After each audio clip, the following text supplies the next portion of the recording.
मोदी का साथ छोड़ेगा उनका खास मंत्री। लोकसभा चुनाव से पहले बीजेपी को छोड़ देंगे नितिन गडकरी। उद्धव ठाकरे ने दे दिया नितिन गडकरी को खुला ऑफर।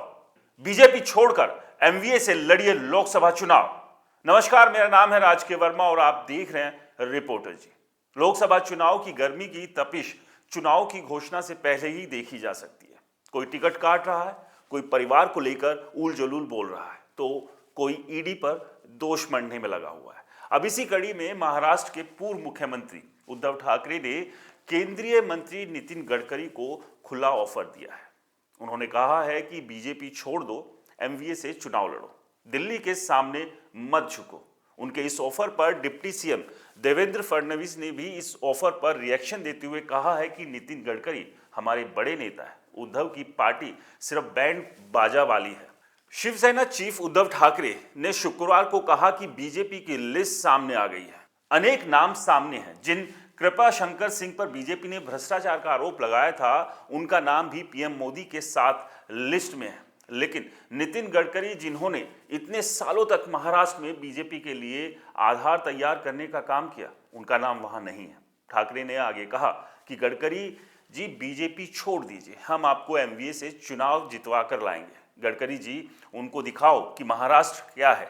महाराष्ट्र कभी दिल्ली के आगे नहीं झुका है। दरअसल ये बयान इसलिए भी आया क्योंकि जो पहली लिस्ट बीजेपी ने जारी की थी, उसमें प्रधानमंत्री नरेंद्र मोदी सहित कई दिग्गज नेताओं के नाम शामिल थे। लेकिन नितिन गडकरी, जिनकी हमेशा अलग अलग मंच पे न केवल आम जनता बल्कि विपक्ष के नेता भी तारीफ करते रहे हैं, उनका नाम इस लिस्ट में शामिल नहीं था। और इसी को आधार बनाकर महाराष्ट्र के पूर्व मुख्यमंत्री उद्धव ठाकरे ने कहीं ना कहीं बीजेपी पर निशाना साधा है कि वो अपने एक अहम मंत्री की अहमियत को नहीं समझ रहे हैं और पहली लिस्ट में उनका नाम नहीं जोड़ा गया।